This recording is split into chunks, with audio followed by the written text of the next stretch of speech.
Muy buenos días a todos. Señora Secretaria de Estado de Cooperación Internacional y para el Desarrollo, doña Soraya Rodríguez, me honra enormemente con su presencia. Querido y dilecto amigo presidente del Patrimonio Nacional, embajador Yago Pico de Coaña y su dignísima esposa. Viejo amigo, embajador de Colombia, don Carlos Rodado y Elizabeth, su lindísima esposa. Señora directora de la Casa de América, doña Ima Turbao. Señor director de Tribuna Americana, don Carlos de la Morena. Señores embajadores, se encuentran aquí varios de ellos. Señoras exdirectoras de la Agencia Española de Cooperación Internacional. Señores académicos, amigos todos. La verdad es que cuando Carlos de la Morena me llamó hace aproximadamente unos 6 meses para que viniese a inaugurar, y me concedió semejante honor, viniese a inaugurar la cátedra, con esta cátedra justamente Viva América, le dije que sí, ni siquiera le puse cuidado ni ningún reparo y acepté inmediatamente por el enorme honor que ello significaba. Pero también por otra razón muy singular, y es que me dijo, va a estar el embajador Yago Pico de Coaña y te prometo, entre otras cosas, que le voy a solicitar a la señora secretaria de gobierno que asista. Y dije, sí, la verdad que sí, eso son de esas, como digo yo, aperturas en donde uno no puede negarse. Pero lo acepté por múltiples razones. Una de ellas es extremadamente sencilla. Quise venir a dar las gracias. Es tan simple como eso, Rosa. Quiero venir a este país a expresar mi gratitud por todo el apoyo que se nos ha dado a lo largo de muchísimo tiempo. Comenzó hace casi 18 años y a lo largo de todo este tiempo hemos venido teniendo un apoyo sistemático, no solamente a nivel de los estamentos oficiales, sino también de los medios. Allá está Ramón Pérez Maura, allá están otra serie de personalidades y amigos que siempre nos han querido, nos han apoyado, nos han colaborado, y esa fue la razón por la cual acepté irrevocablemente. Pero el hecho concreto es que tuve un honor enormemente grande, que fue el haber conocido mucho tiempo atrás a una familia excepcional. Son los Pico de Coaña. El país nuestro, y quiero decirlo, y él va a decir ahora que no, yo ya me lo conozco, está en deuda, entre otras cosas, en el sentido de agradecerle los enormes esfuerzos que hizo por la paz de nuestro país. Nadie sabe qué tanto hizo la familia Pico de Coaña para que la paz en nuestro país llegara. Por el hecho de ser su hijo, biólogo, quien hizo su máster en ciencias en nuestro instituto, conocí los intríngulis dentro de lo poco que se podía conocer. Pero lo cierto es que muchísimas veces Yago nunca jamás estaba en las selvas de Colombia tratando de hacer y conseguir la paz de nuestro país. Y lo cierto es que se estableció un vínculo de amistad y afecto espectacular con ellos. Quiero públicamente, así como estoy dando las gracias a España por la colaboración que nos presta, dar, y con la venia del señor embajador, con todo su permiso, dar en nombre de mi país las gracias a la familia Yago Pico de Coaña por el esfuerzo que hizo por la paz de Colombia. Gracias, Yago.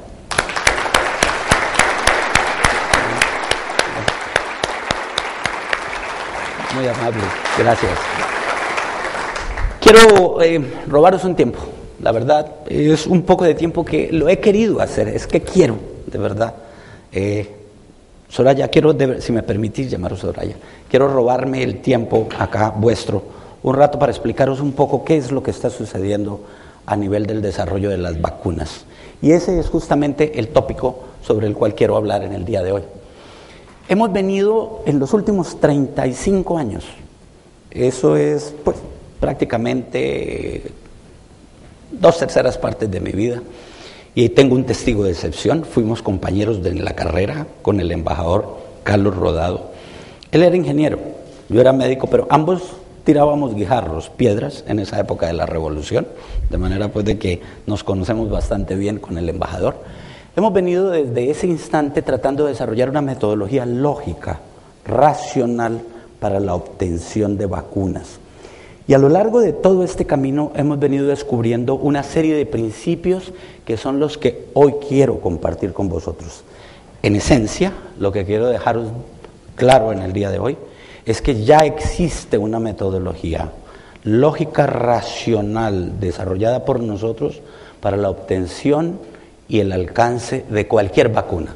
Y a eso fue a lo que nos dedicamos durante los últimos 35 años, a buscar esa metodología lógica, racional, de ser posible matemática para la obtención de cualquier vacuna. Ahora bien, el concepto de las vacunas, sabéis bastante bien, es precisamente consecuencia del pensamiento de este gigante que se llama don Luis Pasteur. Don Luis Pasteur llega y dijo en 1884, hace ya 125 años, dijo, si conocéis el agente causal de la enfermedad, en ese momento se estaban descubriendo los microbios, y le matáis y luego se lo aplicáis al individuo, el individuo va a producir las defensas contra ese microbio y no se enfermará después cuando se encuentre de nuevo con él. Ese es el principio fundamental de las vacunas. Reconocer el agente causal de las mismas, matarlo o mutarlo. Don Luis Pasteur pensó que los estaba mutando, pero resulta que no los podía mutar. Estaba seleccionando mutantes que existían en la naturaleza. Eso sigue hasta hoy en día. En los últimos 125 años, lo que se ha venido haciendo es buscar los agentes causales, matarlos o buscar las mutantes con las cuales se induzcan las defensas más no la enfermedad. Son los dos principios básicos de la vacuna: matado o mutado el agente. En los últimos años, a raíz del desarrollo de la ingeniería genética, se pensó que se podían llegar a desarrollar vacunas también trabajando con fragmentos de los microbios producidos mediante ingeniería genética. Pero todo ello ha tenido una serie de limitaciones de las cuales os hablaré más adelante. En esencia, entonces, lo que tenemos es que se toma el virus, que son partículas pequeñitas como las que podéis ver acá, las bacterias como las que podéis ver acá, o bichos enormemente grandes como este con los cuales trabaja un gran amigo mío que está sentado aquí, que es Manuel Carlos López, junto con Basilio Valladares, que son parásitos que ya son bastante monstruosamente grandes desde el punto de vista, llamémoslo así, de microbios. Entonces, en esencia, lo que se trata es reconocer el microbio, matarlo o buscar mutantes, pero son extremadamente complejos, son extremadamente grandes, y eso tiene unas limitaciones, y esa es la razón por la cual nosotros decidimos mucho tiempo atrás cambiar la metodología, cambiar el paradigma completo del desarrollo de las vacunas, y pensamos, entre otras cosas, que si conocíamos las partes fundamentales de los microbios, es decir, como Yago lo decía ahorita, las manitas de los microbios con las cuales se pegan a las células que van a infectar, nosotros podíamos conocer la estructura química, hacerla químicamente y obviamente prevenir el desarrollo de las enfermedades. Las vacunas que existen hasta hoy en día, salvo las nuestras, son todas biológicas. La nuestra es hasta ahora la única vacuna químicamente hecha. ¿Por qué vale la pena dedicarle una vida a todo esto? Por una razón muy sencilla. Los seres humanos podemos llegar a desarrollar 517 enfermedades infecciosas, 517, y tenemos solamente 13 vacunas. ¿Sabías? Tenemos 13 nada más. Es decir, no nos falta sino el 98% de los deberes, no más. Así de sencilla la historia. Tenemos vacunas para la viruela, el polio, el sarampión, la parotiditis, la varicela, la hepatitis A y B, la fiebre amarilla. Pero si os dais cuenta, todas estas son virales. Bacterianas no están sino estas dos, implicando así, entre otras cosas, que entre más grande sea el bicho, más difícil va a ser, obviamente, la obtención de una vacuna. Obvio, no hay vacunas contra los parásitos hasta este instante, porque son mucho más grandes, mucho más complejos. Y ese fue el problema que nos dedicamos nosotros a resolver desde tiempo atrás. Segunda razón para dedicarle una vida completa al desarrollo de una metodología lógica, racional, para el desarrollo de vacunas.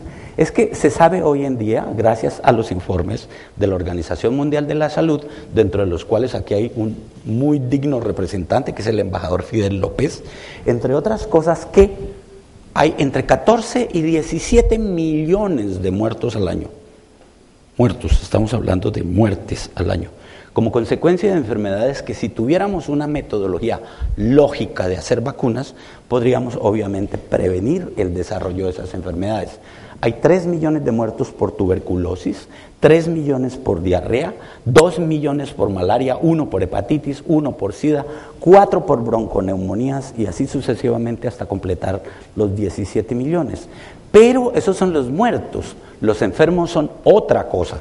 2/3 partes de la humanidad se enferman anualmente como consecuencia de estas entidades, de estos patógenos. De manera pues de que buscar una metodología lógica y racional es un imperativo moral, que fue lo que nosotros nos propusimos en Colombia desde esa época, tiempo atrás. Y esa es la razón por la cual es en este instante en donde quiero reiterar, Soraya, mi gratitud al apoyo que este país desde tiempo atrás, así, casi como política de Estado. Está aquí Ana María Ruiz Tagle, que en ese momento era la directora de la ESI, justamente como política de Estado ha venido desarrollando y apoyando a esta idea desde esa época. Por eso me sentí con la obligación moral de venir y decir, gracias, aquí estamos y ya estamos llegando justamente hasta el final. Ahora bien, ¿qué fue lo que hicimos? Buscar una metodología lógica, racional, de ser posible matemática, para el desarrollo de las vacunas. El principio es extremadamente sencillo. Si sabéis cuáles son las partes importantes del microbio, que el microbio utiliza para invadir las células, uno puede averiguar cómo están hechos químicamente, porque ya la metodología lo permite. Y si sabes cómo están hechos químicamente, pues los puedes volver a fabricar químicamente. Tan sencillo como eso es el concepto de las vacunas sintéticas o vacunas químicamente hechas.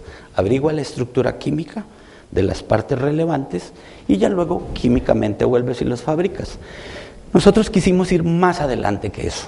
Nosotros quisimos saber dónde está cada átomo de esas estructuras químicas.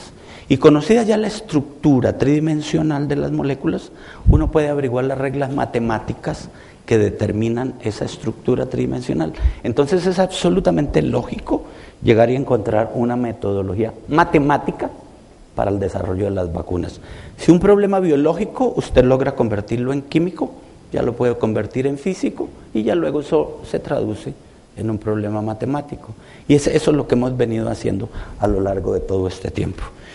Esta figura es impresionante. Este es uno de los casos nuestros que tuvimos tanto en Colombia como en Tanzania cuando andábamos vacunando, y tomamos la malaria como la enfermedad modélica por varias razones. Uno, es el más grande problema de salud pública del mundo en toda la historia. Actualmente, y de aquí en adelante seguiré citando, todas las citas nuestras están documentadas desde el punto de vista bibliográfico, podéis ver ahí las referencias. Afecta a 500 millones de personas al año. Esa es la cuota anual de la malaria. Pero de esos 500 millones de personas al año, 3 millones de ellos mueren como consecuencia de estas enfermedades. Esos son niños nuestros, justamente, que morían como consecuencia de esta enfermedad. 3 millones de personas fallecen anualmente como consecuencia de la malaria. Pero no solamente es un gran problema de salud pública, es también una enfermedad que es modélica. Y es modélica por varios aspectos. Es una enfermedad aguda. Le pica el mosquito y una semana después usted ya tiene la enfermedad. Entonces es aguda. Fuera de eso tiene otra característica. Es de muy fácil diagnóstico. Os lo voy a mostrar ahora. Es una gotita de sangre que se mira al microscopio y se dice si está enfermo o no está enfermo. Y fuera de eso existe el tratamiento clásico, que es el de la quinina, descubierto en 1600, traído acá a España por Juan López. De manera pues de que es modélica porque es aguda, de fácil diagnóstico y de fácil tratamiento. Pero tiene también otra ventaja para nosotros los investigadores, es que tiene un modelo experimental del cual os hablaba el embajador Yago Pico de Cuaña, que es indígena de todo el Amazonas, que es un monito del cual voy a centrar todo el trabajo durante todo este tiempo, porque el trabajo con esos monitos hace que se disminuya el trabajo de investigación en los humanos. Para seros más exactos, lo que acontece es de la siguiente manera: se vacuna el animalito con la molécula que uno cree, un grupito de 10, Luego después se les pone el parásito en la vena y eso impide que uno tenga que estar vacunando 1.500 a 2.000 personas esperando durante un año, porque de esa manera uno averigua rápidamente si la molécula funciona o no funciona. Esa ventaja la tenemos y la hemos aprovechado al máximo. De manera pues de que existe esta enfermedad. Mirad lo fácil que es ver el parásito. Estos son los glóbulos rojos de la sangre y esto lo ve un niño. El niño puede contabilizar cuántos parásitos están infectados. Y acá está el árbol de cuya corteza se extrae el principio básico, que es la quina. Con eso se hace el tratamiento.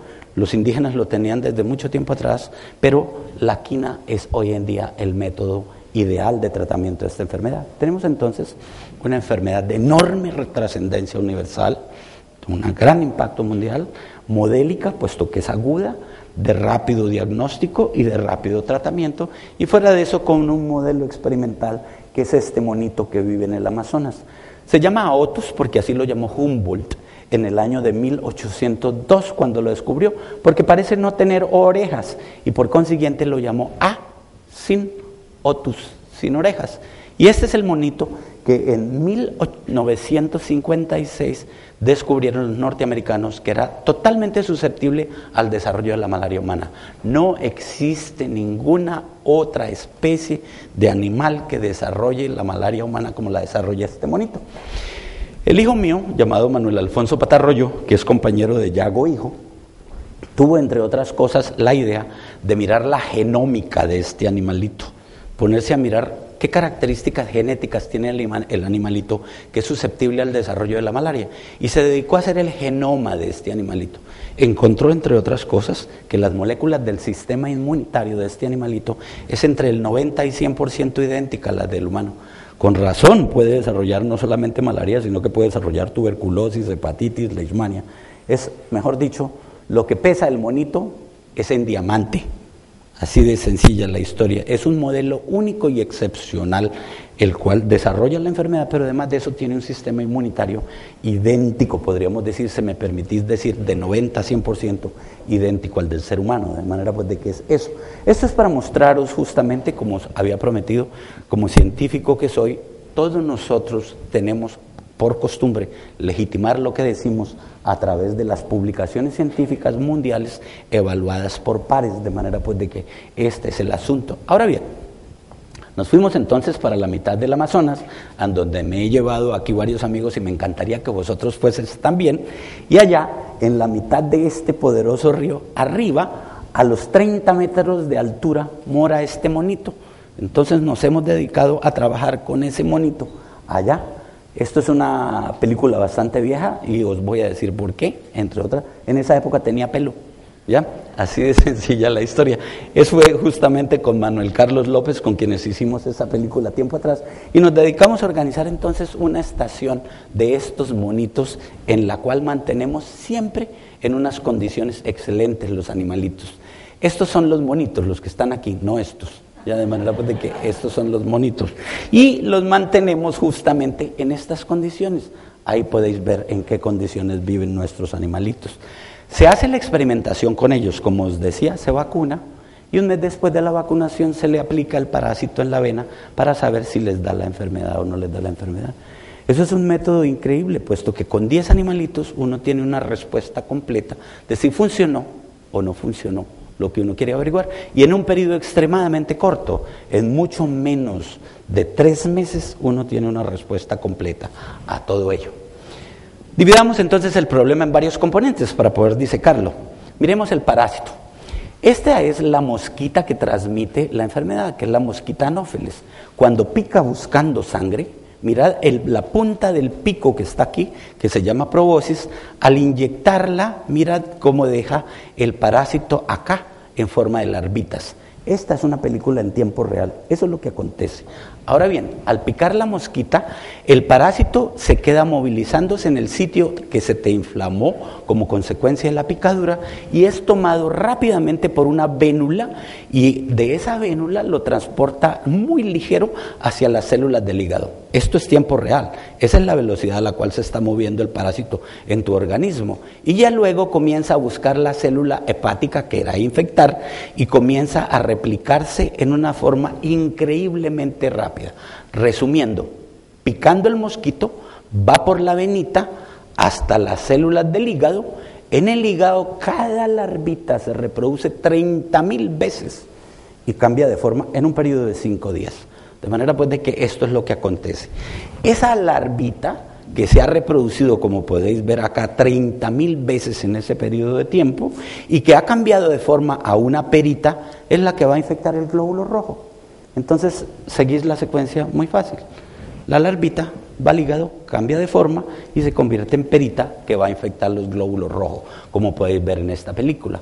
Ahora bien, cada perita que infecte al glóbulo rojo y que salga por la sangre, llegará entonces a reproducirse 30 a 50 veces cada 2 días. Imaginaos cómo es el sistema, 50 por 50 por 50. Y no es de sorprender entonces que un individuo que se haya ido al África o al norte de Colombia o al Brasil o al sureste asiático, le diga, oye, ¿sabes que se fue tal persona para Vietnam o que se fue para el norte de Brasil o se fue para el norte de Colombia o se fue para el África? Y sabes que no le diagnosticaron una fiebre y se murió. ¿Ya? No, pues claro que se murió. A la velocidad que crece este bicho, pues todo el mundo se muere. De manera pues de que ese es el asunto y es la razón de la mortalidad de esta enfermedad. Aquí está la perita justamente ingresando dentro del glóbulo rojo y reproduciéndose, como os decía antes, 50 veces. Los descendientes infectarán nuevos glóbulos rojos y así se replicará el ciclo hasta cuando se muera la persona. Esta es la perita dentro de un glóbulo rojo vista en microscopía electrónica de barrido. Lo que nosotros hicimos fue aislar la perita completamente pura y marcar las proteínas de afuera, las moléculas de afuera, y las fuimos sacando de a una en una, como podéis ver aquí. Con esas moléculas aisladas nos fuimos a vacunar los monitos. Y al vacunar los monitos, después de un mes, les aplicamos el parásito en la vena. Así descubrimos 4 moléculas. Fijaos que ya el problema no es del parásito. El problema ya es de moléculas. Entonces descubrimos 4 moléculas y a esas moléculas nos dedicamos a averiguar cómo estaban hechas. Y cuando supimos cómo estaban hechas, hicimos químicamente partes de esas moléculas para probarlo. Así fue como entonces, en 1987, 22 años atrás, publicamos el que se había desarrollado la primera vacuna químicamente hecha, sintética, y contra un parásito, contra la malaria. Eso fue un bombazo, pero terrible. Te cuento, de ahí en adelante, la calvicie, como os lo puedo decir, es consecuencia de las tortas que he recibido, pero por todos los lados, porque si algo no se perdona, es el éxito en ciencia, fundamentalmente, de manera para que ese es el asunto. Entonces mostramos, entre otras cosas, cómo se podía producir una vacuna químicamente hecha, en toda la historia, y fuera de eso una vacuna contra los parásitos, todavía peor. Y agréguele el hecho completo, y no estoy tratando aquí de ser etnocentrista, que se hablaba español, peor todavía, de manera pues de que eso fue una INRI enormemente grande. Pues con estas moléculas químicamente hechas que habíamos encontrado, ensayo-error, ensayo-error, ensayo-error, ensayo-error, porque no hay metodología aún, que es lo que quiero entregaros al final para el desarrollo de vacunas. Entonces sucede que con estas moléculas químicamente hechas, ensayo-error, ensayo-error, en el 65º ensayo nos iba muy mal, pero en el 66 nos funcionó, que era lo que os contaba el señor embajador don Yago Pico Ocaña. Por eso la vacuna se llama S-Synthetic Plasmodium, que es el género, Falciparum, que es la especie, 66, SPF 66, fue el 66º ensayo el que vino a funcionar, de ensayo-error, ensayo-error, ensayo-error. Tuve un testigo de excepción y está sentado aquí derecho, es Manuel Carlos López, quien en ese momento llegó a la experimentación, de pura casualidad. Estaba en nuestro instituto dictando conferencias, me lo llevé para el Amazonas y le dije, camina, mira a saber qué es lo que va a pasar. Y aconteció lo que os acabo de contar. Esta es la molécula, fijaos ya que no hay ninguna, aquí ya no hay ningún microbio, estos son fórmulas químicas. De aquí en adelante todos serán fórmulas químicas. Y esa es la célebre SPF 66 o vacuna Colombia contra la malaria, la cual ensayamos en los monitos e igual que antes funcionó al 40 o 50%. Sabíamos que no estaba completa desde el principio. Desde el puro principio supimos que no era completa, pero era lo que había. Y así pues nos dedicamos a trabajar con ella. Después de haberla estudiado en monitos, se la aplicamos a voluntarios de las Fuerzas Militares de Colombia. Y a ellos también los expusimos al parásito. Les pusimos el parásito en la vena para saber qué pasaba y sucedió que la mitad de ellos se protegieron. Qué cosa tan fuerte que es que le coloquen a uno un microbio en la vena, pero que no le dé la enfermedad, eso es algo todavía mejor, aún que no, al 50% de ellos no le dio la enfermedad. Y entonces fue cuando hace ya 21 años publicamos que se había desarrollado una vacuna químicamente hecha contra la malaria para uso en humanos. De allí en adelante, entonces, vinimos a adelantar toda esta serie de estudios para mirar si las vacunas son seguras, porque pueden protegerte contra la malaria, pero también puede llegar en un momento determinado a dañarte el hígado, los riñones, la sangre, o causar los problemas que han venido causando aquí algunas vacunas en este país y en otras partes del mundo también. Eso se llama seguridad. De manera pues de que nosotros nos fuimos a mirar la seguridad, vacunando gran cantidad de soldados voluntarios de las Fuerzas Militares de Colombia, de mi país, que nos ayudó enormemente en esto. Tanto así, y traigo esto, hace ya 20 años estábamos haciendo vacunaciones masivas, 20 años, y estábamos vacunando, por favor, no es porque yo aparezca ahí, pero tenía pelo, es de lo que todavía sigo molestándome, ¿vale? Y mirad, 15.365 personas vacunamos en esa época en Colombia. Pues bueno, acontece, entre otras cosas, que de todos esos estudios se encontró que vacunando gran cantidad de personas, ya tenemos más de 50.000 vacunados, no hay ningún efecto secundario. Las vacunas químicamente hechas son seguras e inducen las defensas. Esto es en 1992, haciendo las vacunaciones justamente en Tumaco, en donde hacíamos las vacunaciones de las personas a niños de más de un año de edad en adelante, y encontramos que en esas vacunaciones, ya de acuerdo a todos los criterios y los parámetros de los epidemiólogos, el 40% de la gente quedaba totalmente protegida contra la enfermedad. El 40%, fundamentalmente niños menores de 5 años, 77%. Y he querido mostraros las publicaciones porque es muy fácil, bla, bla, bla, bla, bla. Pero cuando esto está avalado por los pares mundiales, pues hombre, eso ya tiene otro cariz. Los venezolanos quisieron participar también en el estudio. ¿Me pasas la siguiente, por favor, Ángel? Luego nos averiguaron cuánto tiempo dura la protección. Y duraba 2 años. Ahí paramos porque dijimos, bueno, ya no tiene sentido seguir haciendo más. Los venezolanos quisieron, por favor, los venezolanos quisieron participar en el estudio y tomaron la vacuna en sus manos, y hace 20 años también hicieron la vacunación de 1.500 personas. Aquí aparece el viceministro recibiendo su dosis, era elemental que se prestara. Y de manera y en Venezuela la vacuna protegió en un 55%. Los ecuatorianos hicieron lo mismo y el ministro Plutarco Naranjo fue el partícipe de ello. La vacuna les protegió en un 66%. Los brasileños hicieron igual cosa y la vacuna les protegió en un 39%. Entonces la vacuna siempre ha estado oscilando entre un 30 y un 50% de capacidad protectiva. El vaso estaba medio lleno, pero lo sabíamos desde el principio. Y vino entonces a colación la solicitud que hiciésemos las vacunaciones en el África. Y fue cuando me vine aquí y solicité ayuda. 1990, va a ser 20 años atrás.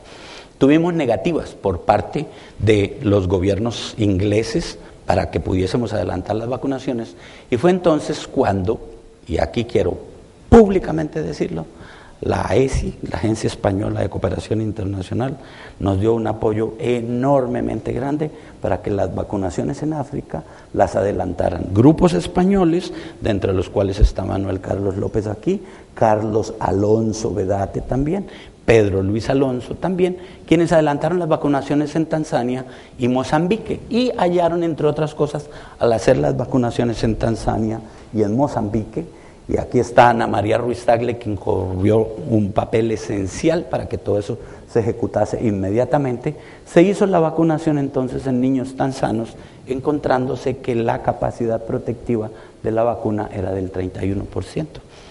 Ahí para la historia dentro de este capítulo, por la sencilla circunstancia que en ese momento, luego, se solicitó, entre otras cosas, que la Organización Mundial de la Salud aprobara la vacuna, y eso aconteció hace 15 años, en junio de 1994. Sin embargo, uno se legitima en el error. Aconteció que yo permití que la vacuna nuestra la sintetizaran en los Estados Unidos, y como me sentía tan seguro, no le puse cuidado a nada. La verdad, mea culpa, única y exclusiva mía. Entonces la sintetizaron en los Estados Unidos, no les quedó bien sintetizada, y acá este coronel, que va a tener un papel predominante, la ensayaron en Tailandia, no les funcionó y dijeron: la vacuna de patarroyo no funciona. Pero fue un solo lote sintetizado en los Estados Unidos, el que no funcionó, que llegó al ejército de los Estados Unidos, que fue quien la ensayó, a decir que la vacuna no funcionaba. Yo vi eso como una ventaja. La verdad, la gente dirá: pero ¿qué le pasa? ¿Será masoquista? Lo vi como una ventaja porque sabía que la vacuna no iba a ir allá del 50%. Entonces dije: paro aquí en seco, y frenamos en seco. Amigos, en 1994 decidimos no volver a vacunar a nadie y buscar lo que nos hacía falta para llenar el vaso. Y eso es lo que quiero compartir con vosotros hoy, el resto del vaso. Así de sencilla la historia, ¿ya?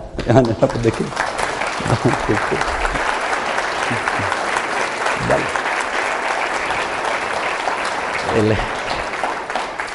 La siguiente, por favor. El resto del vaso tiene un nombre, y es que he querido honrar a mi país, que me ha dado tanto, que todo lo que nosotros desarrollamos en las vacunas lleven el prefijo col. Se llamará Colombian Malaria o Falciparum Vaccine, siempre. Y si es contra dengue o tuberculosis, que lo estamos trabajando, se llamará Coltu. Coltu, que quiere decir Colombian Tuberculosis Vaccine. Y si es contra dengue, será Coldevac, y así sucesivamente. Es lo menos que puedo darle yo a quienes tanto nos han dado, de manera de que es eso. Y es lo que quiero contaros ahora. ¿Qué aconteció? Este estudiante mío llamado Mauricio Calvo me dijo el otro día: óyeme, tú que ensayaste tantos pedacitos, ensayo-error, ¿me los puedes pasar? Le dije: ¿por qué? Me dijo: porque yo quiero saber cuál de ellos se le pega a los glóbulos rojos. Dije: bingo, descubrió la manera de hacer vacunas. La verdad que sí, es lo más sencillo de todo. Y nosotros habíamos hecho químicamente los fragmentos, ¿sí? Pero a se le ocurría mirar en el tubo de ensayo cuál de esos era el que se iba a pegar al glóbulo rojo. Y entonces le voy a pedir aquí a Dácil, entre otras cosas, que me ayude en esta mímica que vamos a hacer. Le pedí que se viniese de rojo para que vean que tengo un buen glóbulo rojo, ¿vale? Y si yo soy el parásito de la malaria, todas las vacunas clásicas usan, como os decía antes, todo el microbio matado o mutado. Nosotros hemos pensado de una manera diferente. Hay que buscar las partes fundamentales del microbio, del parásito de la malaria. Entonces, a alguien se vacuna contra la malaria poniéndole todo mi cuerpo, y se producirán anticuerpos contra todo mi cuerpo. Pero resulta que lo fundamental no es eso. Lo fundamental es con qué me le pego yo a Dácil. Yo no me le pego ni con las orejas, ni con el poco pelo que me queda, ni con la nariz, ni con el hígado, ni los pulmones. Me le pego con las extremidades. Y no es con el hombro, el brazo, el antebrazo, nada, sino que me le pego con las manos. Así de sencillo. Entonces son solo, como decía el señor embajador, las manitas de los microbios lo que hay que reconocer hoy en día para hacer vacunas. Así de sencillo. Es manitas. Entonces, reconocer las manitas de los microbios, porque le voy a pedir a Ana acá inmediatamente. Créame que lo ensayamos ayer, ¿vale? ¿Sí? Entonces, en el instante dado en el cual se vacune con las manos, se producirán anticuerpos contra las manos, que serán Ana, y yo ya no voy a poder invadir a Dácil. ¿Me seguís en la idea? Entonces, no es necesario poner todo el cuerpo, porque Ana, como anticuerpo, podrá agarrarse del hígado, no me abrace. No aproveche, ¿sí, vale? Entonces, así, será todo el cuerpo, pero resulta que eso no es necesario, es absolutamente irrelevante. Agárrame del brazo, yo sigo agarrándome de todas formas a Dácil, sigo invadiéndola de todas formas. Entonces lo que toca es reconocer las manitos, para que al vacunar con las manitos se produzcan anticuerpos y yo ya no me pueda pegar a ella. Esas son las nuevas vacunas. Esa es la parte fundamental. y vos voy a mostrar qué más hay. Gracias, muy amables, gracias a ellos. ¿Sí? Pues eso. Claro, el problema no es sencillo, el problema es, el concepto es ese, pero el problema es mucho más elaborado. De manera pues de que, siendo yo el parásito, me iré a pegar a la célula hospedera, y esto nosotros los científicos lo llamamos interacciones de yo, que soy el ligando, el que hace el ligue, y dácil, que es la receptora. Si se induce una inmunidad que bloquee esas manos, se habrá desarrollado una vacuna. A eso fue lo que nos dedicamos estos últimos 15 años. No hemos hecho nada diferente de eso. Buscar manitos, manitos y manitos por todos los lados. Eso se hace desde el punto de vista químico, por si alguno de los colegas desde el punto de vista científico quiere preguntar, con el mejor de los gustos respondemos todas y cada una de las preguntas. Encontramos que si esta es la extremidad, la vamos fabricando en pedacitos de A20 y ya luego entonces miramos qué pedacito se pega, en dónde está la manito. Pero teníamos un problema enormemente grande. Hay manitos que cambian su estructura química. Esa es la variabilidad genética. Ahora que está tan de moda el H1N1, todos los virus de la influenza no tienen sino 13,000 variantes genéticas. ¿Os imagináis eso? 13,000. Y el parásito de la malaria no tiene sino 200,000. De manera pues de que todas esas variantes genéticas son las que hacen, como os mostraré más adelante, difícil el problema de llegar a desarrollar vacunas, porque la respuesta se va contra la variante genética, no contra el denominador común. Lo que nosotros encontramos es que había manitos que no variaban. Y dije, bingo, por aquí es la salida. Y nos dedicamos entonces a reconocer en las manitos cuáles son los deditos críticos en el proceso de unión a dácil. Y ya luego, al reconocer esos deditos críticos, nos dedicamos a analizar qué era lo que pasaba. Mirad cómo es el parásito. Aquí hay por lo menos 30 descendientes dentro de un glóbulo rojo. Se rompe y esos irán a infectar un nuevo glóbulo rojo. Acá está rodando sobre la superficie, orientándose. Ojo, todo esto son moléculas que están interactuando, liberando otra serie de moléculas para ir creando su nicho o camita que nosotros llamamos vacuola parasitófora. Ahí es donde él se irá a reproducir. Pero ojo, en todo este proceso va utilizando distintas moléculas. Y ese es un problema de una magnitud enormemente grande. Podemos ver, entre otras, que las moléculas que hay en la superficie cuando él va rodando y que le permiten quedarse pegado al glóbulo rojo, mientras el glóbulo rojo se va moviendo y él va rodando también, son todas estas que están acá. Las moléculas que va liberando para ingresar son todas estas que van acá. De manera que todo eso tocaba saberlo. ¿Qué fue lo que hicimos entonces? Nos dedicamos a hacer todas las moléculas pedacito a pedacito y mirar dónde estaba cada manito. De manera que acá en el área verde tenéis las manitos donde no hay variación genética. Y en el área amarilla es la variabilidad genética más bárbara, 200,000. Imaginaos el detallito. De manera que hicimos eso con todas y cada una de las moléculas. Quiero pedirle a Ángel que por favor pase rapidito, porque es solo para mostraros la cantidad de trabajo que se ha hecho, no por deciros que hemos trabajado una gran cantidad, sino para poder explicaros el por qué había que hacer todas y cada una de estas análisis y estudios. Pues acontece una cosa, esto fue publicado el año pasado en diciembre en Chemical Reviews, y más adelante quiero entregarle a la señora secretaria de Gobierno, quiero entregarle todas esas publicaciones científicas, que las tenemos listas para entregárselas más adelante, por una razón muy sencilla. Acontece que los microbios, y voy a pedirle a Dácil y a Ana, por favor, que me acompañen de nuevo, tienen una característica muy particular. Vamos a suponer que hay anticuerpos, es decir, que está Ana circulando, porque ya tuve una malaria previa, por cualquier otra circunstancia, y entonces Ana me bloquea esta mano, debido a que hay anticuerpos. Pues bueno, yo apago la síntesis de esta mano y utilizo esta otra. Es sencillo, eso lo hacen todos los microbios. Entonces, apagamos la síntesis de esta, porque hay anticuerpos, y utilizamos esta otra para pegarnos. De manera pues de que cuando quiera que haya hartos anticuerpos, el parásito seguirá sacando nuevamente del cubilete, seguirá sacando nuevas manos. Entonces, una vacuna, para que sea totalmente efectiva, tiene que bloquear todas las manos, absolutamente todas, en una forma tal que yo no me voy a pegar a Dácil de ninguna manera. Y es eso lo que tiene que suceder. Por la misma razón había que reconocer todas las manitos, porque si uno va a vacunar, por ejemplo, a los bantúes o a los de Papúa Nueva Guinea o a los tanzanos, que tienen gran cantidad de anticuerpos, pues lo que llevemos no les va a servir para nada, puesto que van a apagar la síntesis de esas manos y a poner otras con las cuales se agarrarán. Gracias, muy amables, muy gentiles. Entonces, gracias. Entonces, ¿qué es lo que sucede? Cuando estas manos hay anticuerpos dirigidos contra ellas, inmediatamente se apaga la síntesis de ellas, y al apagarse la síntesis quedarán las otras o surgirán otros. Es la misma razón por la cual hay que reconocer todas y cada una de las manitos. El genoma, que fue publicado hace ya 8 años, nos mostró, entre otras cosas, que como mínimo había que bloquear 58 manos, y había que reconocerlas todas.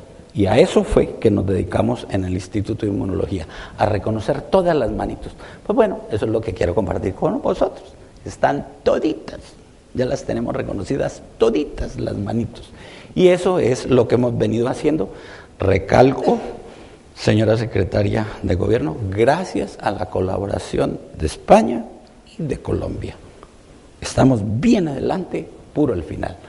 Los microbios usan manitas conservadas, como os decía antes, y manitos donde hay gran variabilidad genética para pegarse, pero todo eso tiene inconvenientes. Miramos entonces que nos fuimos para el Amazonas, y uno de mis colaboradores tenía monitos que simulaban la situación de los humanos. Me dijo, oye, me tengo monitos resistentes a la malaria. Le dije, nadie es resistente a ninguna enfermedad, olvídate. Entonces le dije, dame los sueros de los monitos que el tipo vacunaba, trataba, volvía vacunaba, volvía y trataba, volvía y trataba, volvía y infectaba, así pues hasta que tenía toneladas de defensas. Entonces, cuando me entregó los sueros de estos animalitos, vi que tenían anticuerpos contra todo, menos contra las manitos conservadas. Y dije, bárbaro, espérate que esto es un problema grueso ya. Si no se pueden ver las manitos, ya el problema va a ser muy serio. Entonces, volviendo a la mímica acá, ¿me ayudáis, por favor? Acontece aquí, justamente, bueno, me seleccioné mis buenos glóbulos rojos y anticuerpos, ¿no? Entonces, ¿qué sucede? Sucede que Ana puede ver todo, no te abraces, ¿bien? No, ya vale. Puede ver todo, el hígado, los riñones y todo, pero no puede ver las manos. Ana es ciega a mis manos. Y eso es un problema enorme de la inmunología. La ceguera inmunológica o el silencio inmunológico. Entonces las manitos no pueden ser vistas y yo me puedo seguir pegando de todas formas a Dácil. Ese es el problema más grande que existe en la inmunología, razón por la cual no se han podido desarrollar las vacunas en los últimos 125 años. Es este silencio inmunológico o la ceguera inmunológica. Ana no puede ver mis manos y os voy a explicar molecularmente más adelante porque ya fue la última vez. Bien, gracias. Ahora bien, ¿qué sucede? Lo que sucede es que lo mismo pasa para los seres humanos, para los animales, para todo el mundo. Lo que hicimos fue reconocer en dónde era que estaba la ceguera. Las manitos no son vistas, las manitos conservadas.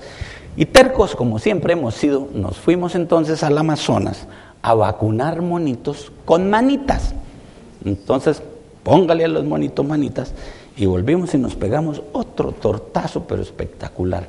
No se producen anticuerpos contra las manitas cuando uno vacuna. No hay. Entonces imagínate lo que era eso. Hay anticuerpos cero, en lo verde es cero.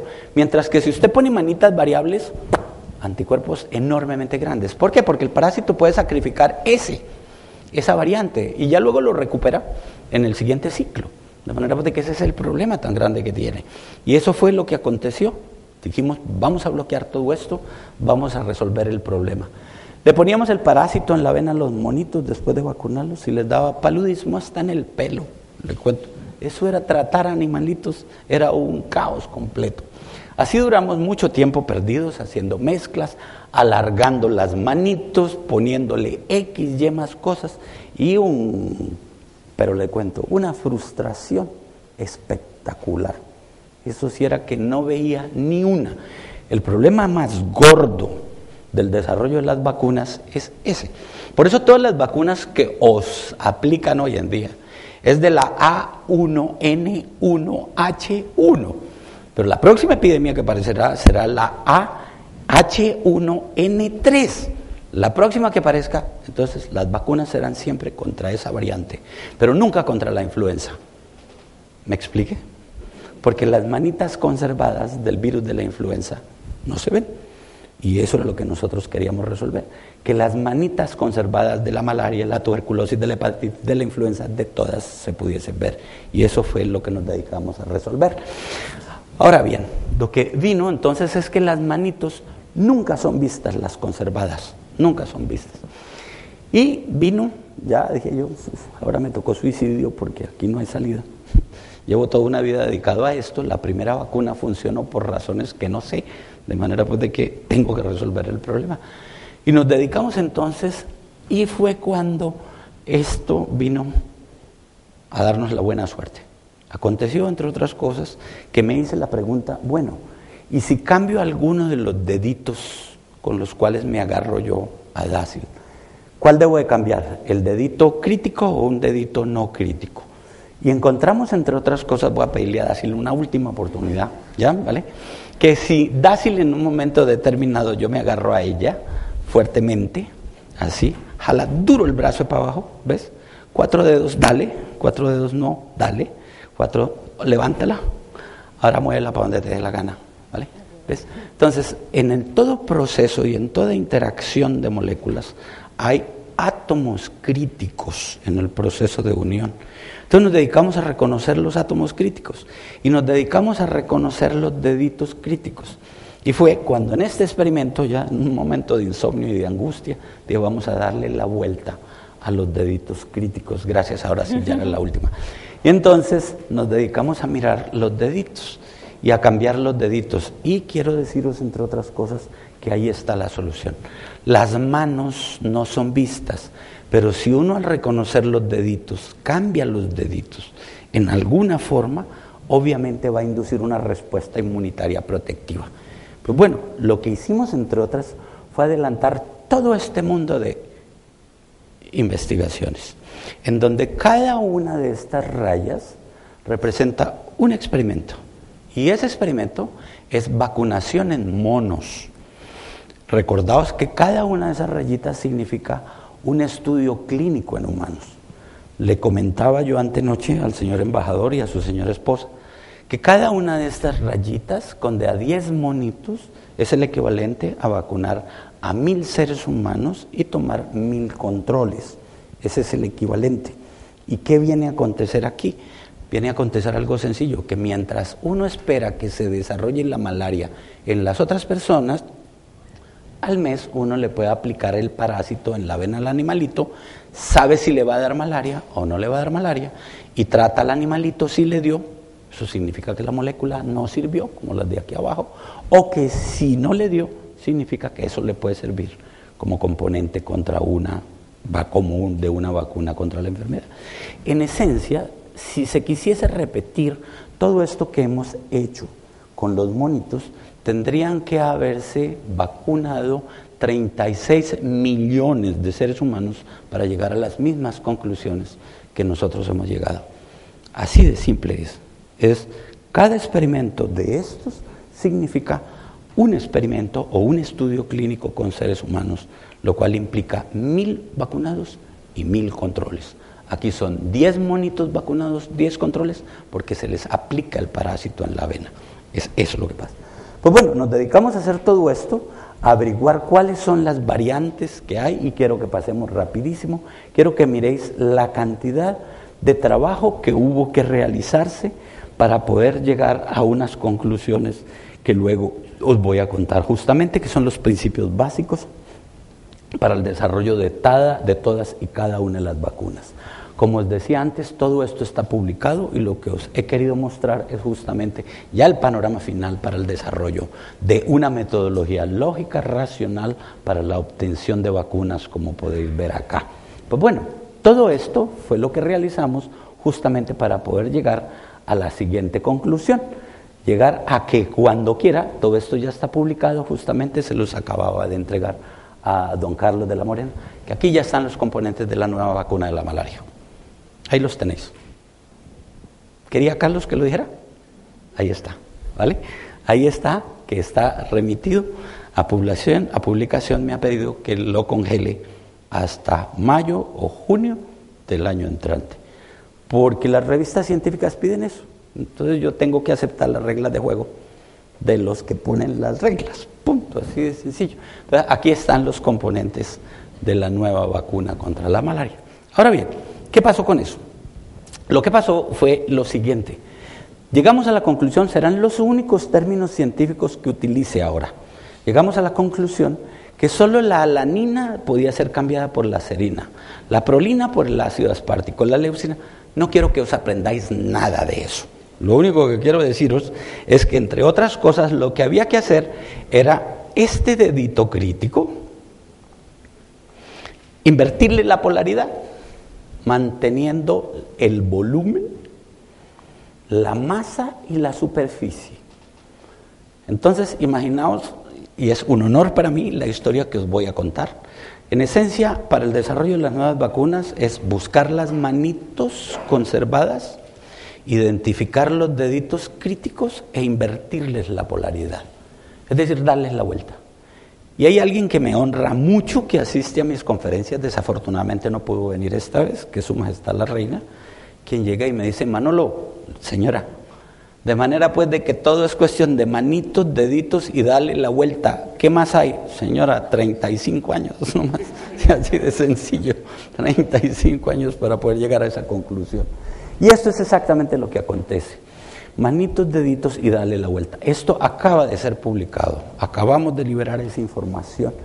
Pero todo esto, como os decía, es parte del componente químico. El problema biológico lo convertimos en un problema químico. Ahora, os dije que el objetivo es llegar a las matemáticas. Entonces, fuimos y le solicitamos a mi país, al presidente César Gaviria, que nos comprara los equipos que aquí en España existen desde hace algún tiempo, que se llaman de resonancia nuclear magnética, para poder saber dónde está cada átomo. Y nos fuimos y averiguamos la localización de cada átomo, de cada una de esas manitos. Nosotros sabemos muy bien dónde está cada núcleo de cada átomo. Y si esta es una extremidad con la cual se agarra el parásito al glóbulo rojo, que la tenéis acá, acá tenéis dos manitos en esa extremidad, esta roja y esta habana.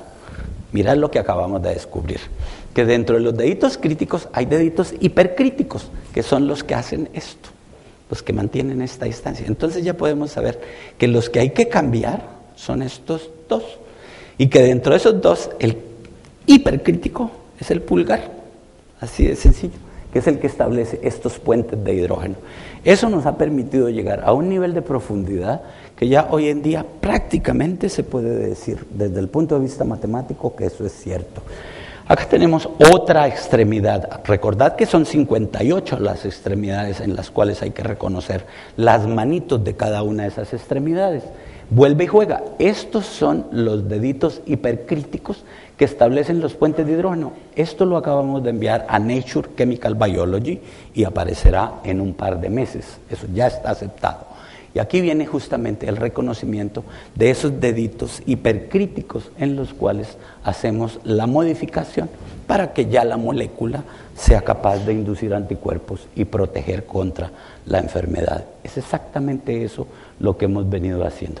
Pero fijaos que ya el problema no es de química, sino que ya es de física, y ya dentro de física vais a ver a dónde vamos a llegar. Pues bueno, es eso lo que hemos venido trabajando. Bien, aquí están las manitos, justamente con sus deditos hipercríticos, en donde estamos mostrándole. Esto ya, Carlos, ¿querías verlo? Lo tiene Yago Pico de Coaña, hijo. Esa publicación la tiene, justamente, en donde están todas las manitos de la nueva vacuna con sus deditos y sus deditos hipercríticos.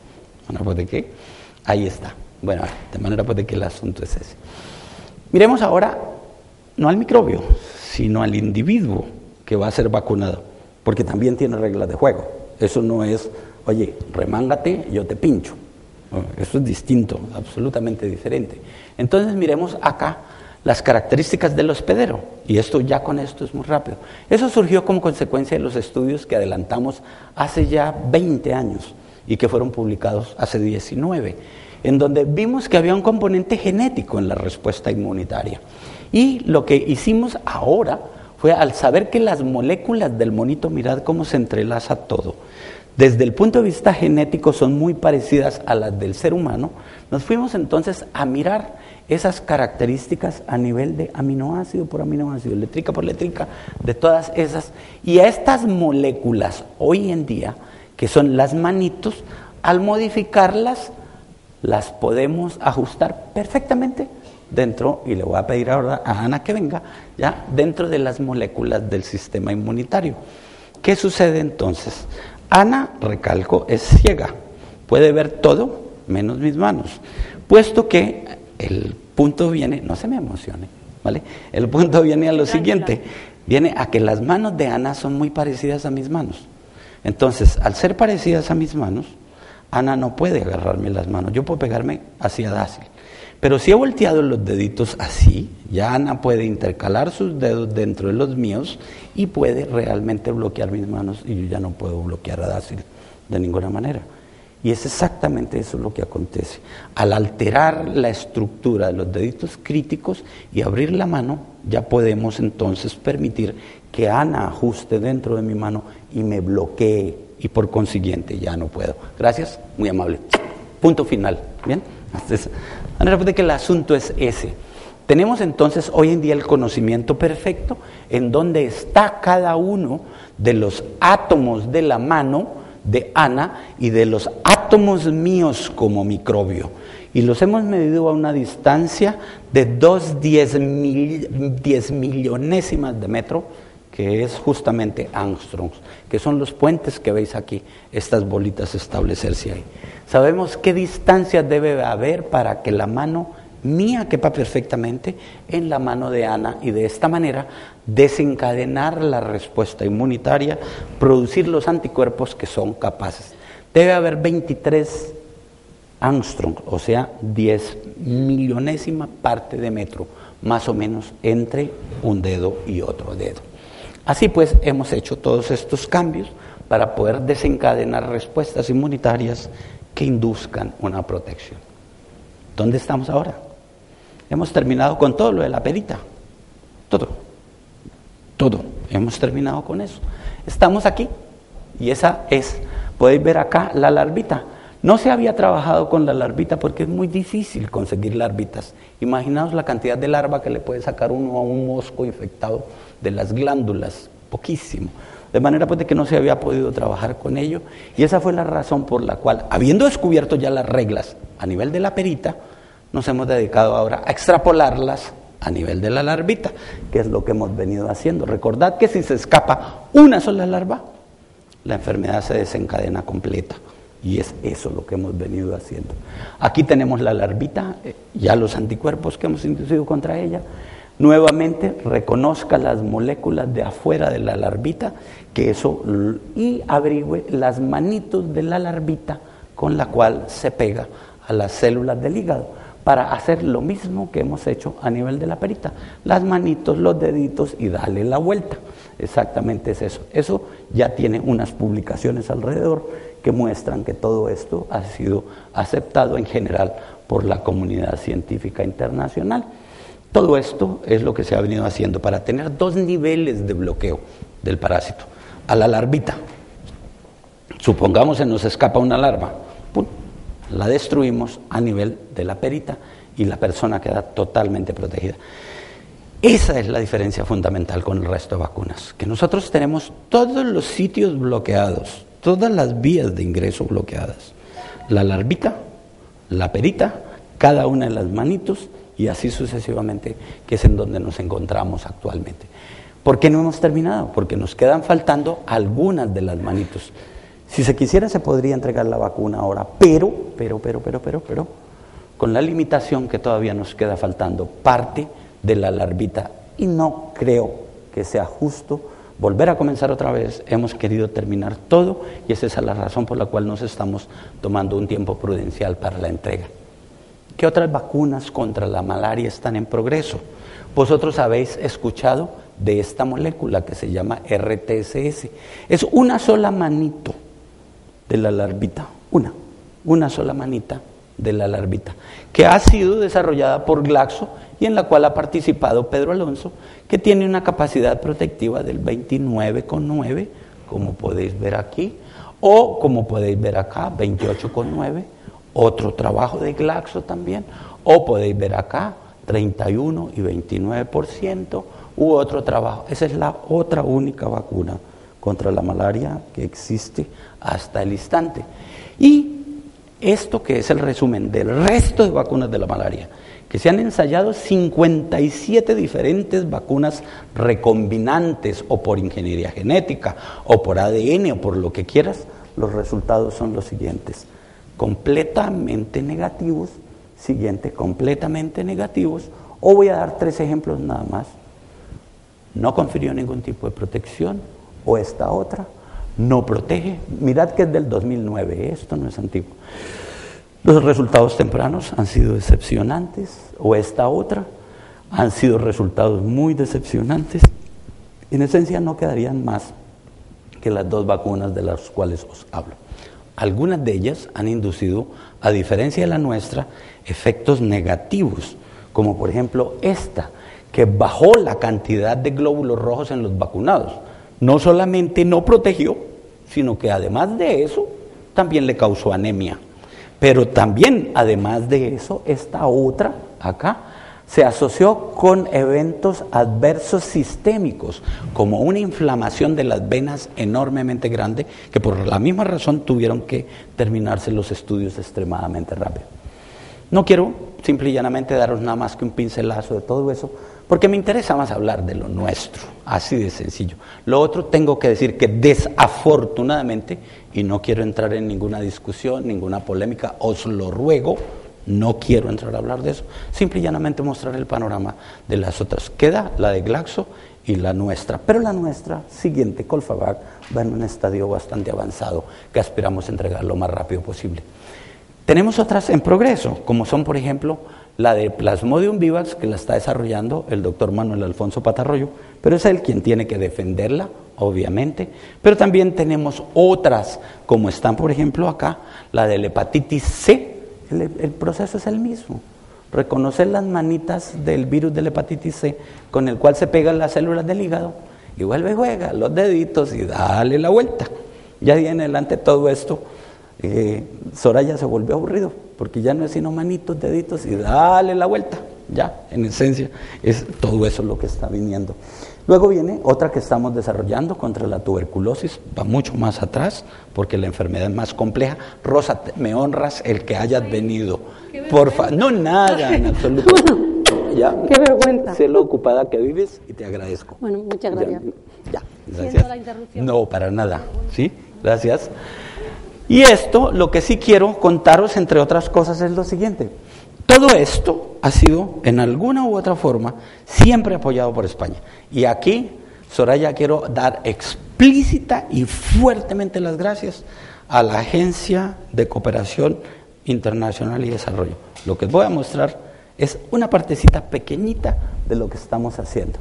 Se trata del virus del papiloma humano. Vosotros sabéis que es el virus que es causal o está asociado al desarrollo del cáncer de útero.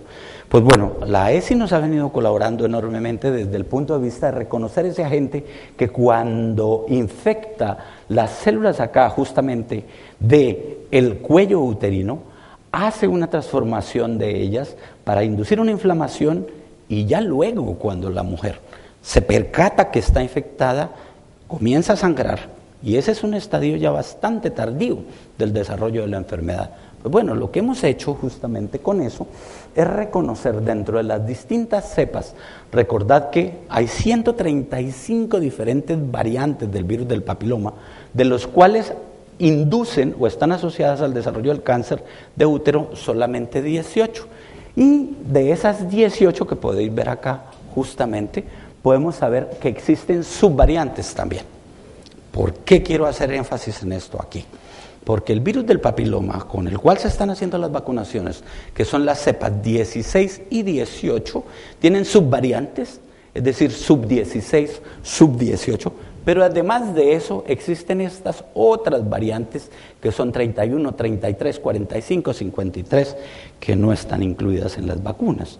Están incluidas solamente estas dos partecitas que están acá en este sitio. Ahora bien, ¿qué es lo que nosotros hemos venido haciendo? Lo que hemos venido haciendo es, sabemos que como esto se encuentra asociado con el desarrollo del cáncer de útero, en esa forma, hemos tomado la partícula del virus, vuelve y juega, hemos reconocido la estructura química, vuelve y juega, hemos identificado las manitas, dentro de las manitas hemos identificado los deditos, y esto fue justamente la portada del International Journal of Cancer hace aproximadamente unos 5 años. Pues bueno, esta es la partícula moviéndose. Mirad dónde están localizadas las manitos, bien afuera, en la superficie, no están adentro, están justamente afuera para que el virus pueda agarrarse de las células epiteliales y de esta manera inducir la transformación maligna de ellas. Esta es justamente, como la llamo yo, la estrella de la muerte de las mujeres, en donde se puede ver justamente la localización de esas manitas del virus. Bueno, lo que hemos hecho es que conociendo la estructura química de esas manitas y sus variantes genéticas, hemos venido conociendo las distintas subvariantes del virus. Me explico en la siguiente forma. Todo esto justamente muestra que en Tumaco, Colombia, si se fuese a vacunar con la vacuna que hay comerciales, sería solamente hasta el 40-42%, suponiendo que fuera el máximo de protección, el 42% de la gente protegida. Existen todas estas otras variantes del virus del papiloma en esa área que no estarían siendo cubiertas por la vacunación con las vacunas que actualmente hay asequibles. Es esa la razón por la cual la metodología para reconocer las partes conservadas de las manitos de todos los virus es fundamental para poder desarrollar una vacuna completa contra malaria, otra contra tuberculosis, otra contra hepatitis, otra contra papiloma, y de esta manera desarrollar ese tipo de trabajo. Querida señora secretaria de Gobierno, hemos trabajado con casi 40,000 mujeres a hoy. Esto es el corte justamente hecho en julio del presente año, pero ya estamos en un punto en donde hemos estudiado casi 40,000 mujeres desde el punto de vista de la presencia del virus del papiloma, a las cuales además de hacérseles citología, se les hace colposcopia, se les hace, esto es aburridísimo para las mujeres, se les hace además de la colposcopia, se les hace biopsia, se les hace tipificación de los virus por biología molecular, de manera pues de que tenemos todo ese trabajo gracias a vuestra colaboración. Estas son en las áreas más deprivadas de Colombia, que son las áreas más pobres y fuera de eso las expuestas a las situaciones de desplazamiento y otras circunstancias adversas que desafortunadamente acontecen en nuestro país. Igual estamos haciendo para el virus que causa el cáncer del sistema linfático, que se llama linfoma de Burkitt, en donde hemos reconocido, a esta lo llamamos la rosa de la muerte, porque justamente es eso, ¿ya? Y ya sabemos hoy en día que esta metodología de las manitos, los deditos y darle la vuelta, es una metodología que puede ser utilizada para el desarrollo de cualquier vacuna. Manitos, deditos, dale la vuelta. Es eso lo que hemos hecho. Esto ha sido la portada de algunas de las principales revistas de ciencia del mundo y también las principales revistas de química. Pero en la última segundo quiero contaros que la parte matemática va muy bien. Nos quedan varios años, pero la parte matemática va muy bien. Estamos trabajando por pura cuántica. Eso sí, necesitamos unos superordenadores que los tiene España y vamos a parasitar a España, obviamente, porque necesitamos de esos superordenadores. Pero el caso concreto es que ya desde el punto de vista de cálculo podemos mirar en dónde ajustan en las manos de Ana nuestros deditos y mirar, entre otras cosas, siguiente por favor, mirad acá, cómo al modificar, ya esto es matemática pura, modificar cada uno de los deditos en las manos de Ana, podemos saber cuál es el que ajusta más perfectamente para evitar toda la metodología y todo el trabajo que hemos tenido que hacer desde el punto de vista experimental. Al terminar, quiero justamente reiterar mis agradecimientos nuevamente a esta Casa de América por esta muy cordial invitación y honor que me hace de venir a inaugurar Viva América, muy en particular a la señora directora y a don Carlos de la Morena, pero también a todos vosotros por vuestra presencia, por vuestra calma de aguantar este palizonón químico así de largo, a Soraya por el apoyo irrestricto que siempre nos han dado, a los señores embajadores de mi país, al señor embajador de la Morena también, al señor embajador Felipe, Fidel López, que se encuentra allá, y a todos los amigos, dentro de los cuales estaba por ahí, se me acabó de escapar, pero fue hace no más de unos minuticos, quienes nos han venido acompañando acá. Muchas gracias a todos vosotros por el apoyo fundamentalmente. Algo se ha invertido ahí, definitivamente. Tiempo, pensamiento y, como generosamente lo decía en su presentación el embajador Yago Pico de Cabaña, una pasión única por encontrar una respuesta a problemas universales para el bienestar de la humanidad, de lo cual estamos absolutamente convencidos que debemos hacer, y ese es nuestro compromiso. Gracias, muy amable.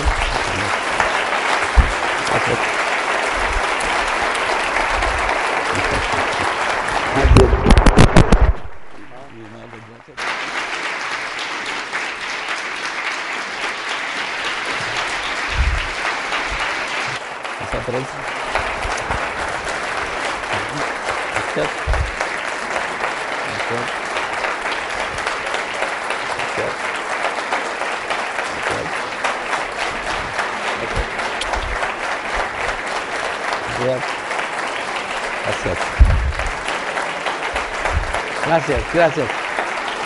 Eso. Cuidado, espérate. Me vas a causar infarto y entonces no se acaban las vacunas. Yo quería abrir, y lo hemos hablado tanto con la señora directora como con don Carlos de la Morena, a abrir este espacio para quienes quieran hacer las preguntas, cualesquiera que sean. Son bienvenidas y las respondemos con el mejor de los gustos. Quien quiera hacer preguntas, lo mejor. Por favor, ahí tienes un micrófono, ¿sí? Duro el nombre, por favor, ¿sí? Hola, buenos días, buenas tardes. Soy Javier Gregory de la cadena SER, una radio aquí en España. Sí, la conozco. Hacerle varias preguntitas rápidas porque tenemos ya el informativo encima. Con esta nueva vacuna mejorada, supongo, ¿usted espera curar la malaria? ¿En qué tanto por ciento? Perdone, que le voy a lanzar mis preguntas rápidamente. Después, una segunda sería, usted se ha referido a ella, la vacuna contra la gripe A. ¿Qué le parece todo este montaje? Incluso ya algunos expertos hablan de excesivo alarmismo. Me gustaría preguntarle cuál es su opinión. Y tercera, esta semana en España hemos vivido un recorte en investigación por culpa de la crisis. Me gustaría saber su opinión. Gracias. Me dejéis respondo rápidamente también. La primera, no aspiramos curar. Las vacunas son para prevenir. Entonces esperamos estar entregando esta vacuna por ahí en 1 año y medio. Fijaos lo que hace falta, precisamente por la misma razón, es que no hemos querido todavía entregarla. Podríamos entregarla si quisiera, la verdad que sí, pero queremos que sea completa, que esté lo más perfecto posible, que no haya las críticas que hubo tiempo atrás, los problemas que hubo tiempo atrás. No, queremos, la verdad, vamos rápido, acelerados, porque entendemos que estos son vidas, pero no queremos en lo más mínimo que en el día de mañana se nos diga, óyeme, se te olvidó que esto había que venderlo en polvo, o cosas así de ese estilo. Estamos haciendo todas las variaciones para poderla entregar de la manera más rápida posible para la humanidad entera. Punto 1. Punto 2, con respecto yo pienso haber sido claro al mostrar aquí que con esto también se podrían desarrollar otras vacunas, incluida contra la del virus de la influenza porcina, es decir, de la H1N1, se pueden desarrollar también. Y la tercera es un ruego, y quiero ser muy claro en esto, a este país, que no recorte los presupuestos de investigación. España está yendo en un proceso de desarrollo científico y tecnológico espectacular, espectacular. Se están generando grupos de investigación de excelencia. Yo, que sigo la historia de este país desde muchísimo tiempo atrás, me sorprendía tiempo atrás de ver publicaciones españolas en Nature, Science, etcétera, etcétera. Eso era muy esporádico. Hoy en día es casi rutinario. Entonces está dando un vuelco, no solamente desde el punto de vista de la estructuración de gente joven para que lleguen a ser definitivamente el núcleo de desarrollo de este país, sino también de centros de investigación. Entonces, yo sí le haría un ruego, pero muy suplicante, ¿sí?, a este gobierno: por favor, no recortéis los presupuestos, porque definitivamente con eso no es mucho lo que se va a alcanzar, y en cambio sí es mucho lo que se puede perder. Es un ruego, una súplica que hago: no lo recortéis. En nuestro país, desafortunadamente, tenemos inconvenientes de ese estilo, y pues hombre, contamos, a Dios gracias, con la generosa ayuda acá de este país, la verdad que sí, pero es una súplica que hago. ¿Ya? Sí. No, nosotros esperamos darle al 95-100%, aspiramos, ojo, estamos trabajando en eso. Ya tenemos unos datos muy sólidos para, mira, es que esto no es que yo crea que puede, no, nada, es que estos son ladrillos que van construyendo paulatinamente un muro para hacer luego una muralla. Claro. Por favor. Profesor, buenos días. En el supuesto que la vacuna 100% efectiva esté lista, quisiera plantearle o hacer una pregunta, podríamos decir ética. ¿Estaría dispuesto usted a donarla al mundo de manera, digamos, altruista? Eso no tiene cuestionamiento. La verdad, mira, es que lo analizábamos con el embajador de La Morena y con don Carlos y su esposa. Es que hay que ser congruente en la vida. He sido financiado y apoyado por mi país entero y por mi otro país, España. ¿Tendría alguna lógica que yo la vendiera? No, yo quiero haceros la pregunta.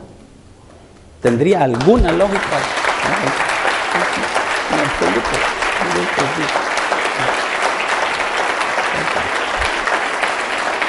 Muy amable.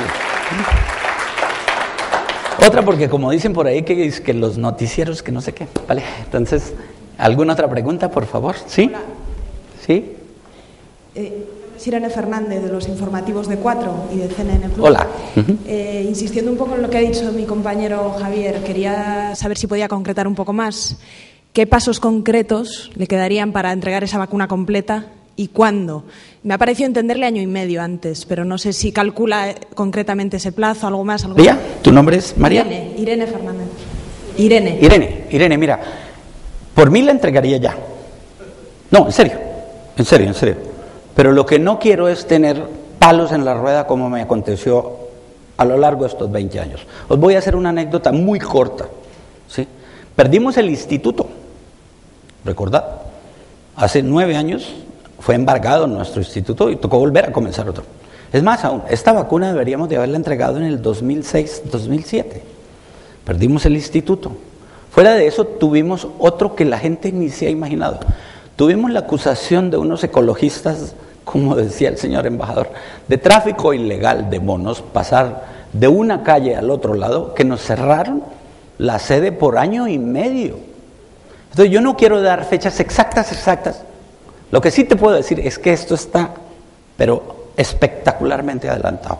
Pero la fecha exacta no, porque aún ahora tengo una demanda por lo de los monos. Te mueres de la risa. No, pero es que es patético, así. Por favor, Irene, ¿sí?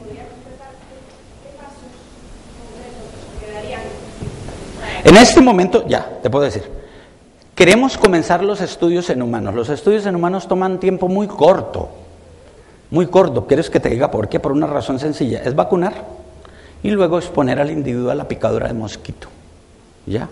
Pero queremos tener todo perfecto, es que no quiero la menor crítica de nada. Irene, por favor, me disculpáis que sea así de neurótico, pero es normal. He recibido demasiadas tortas como para no ponerles cuidado.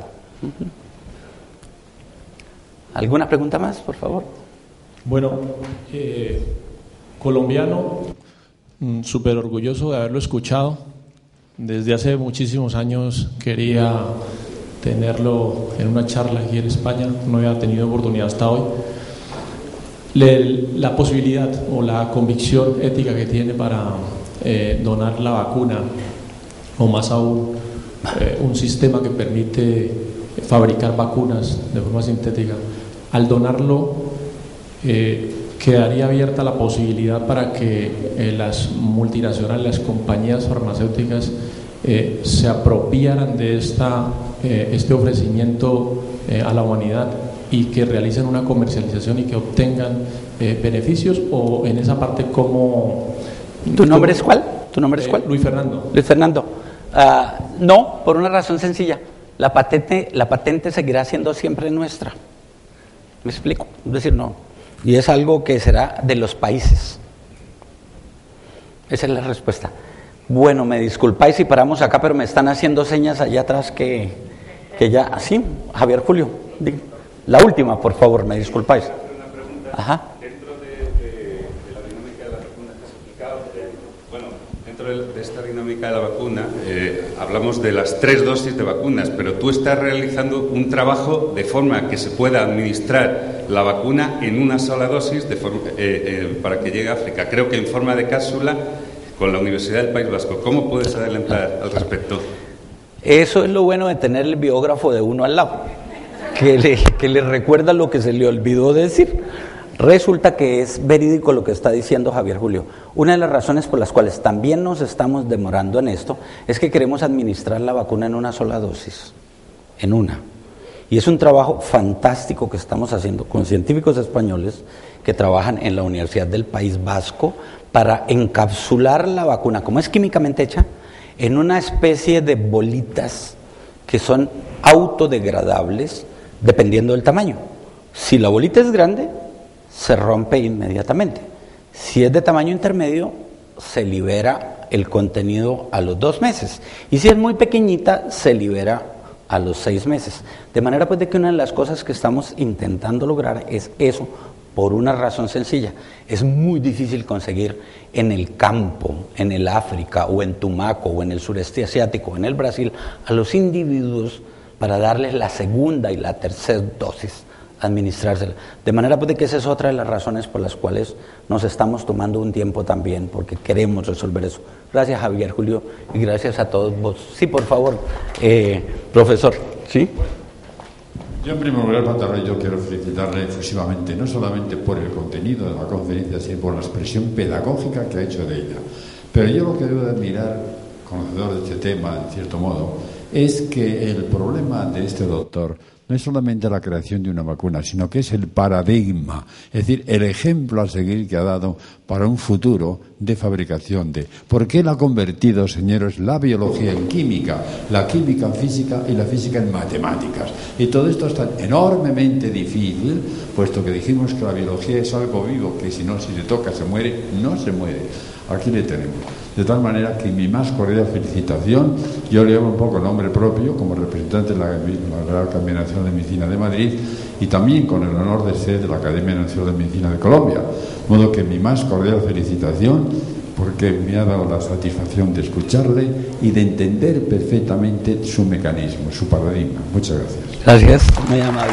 Gracias a ustedes, gracias. Bueno, muy amables.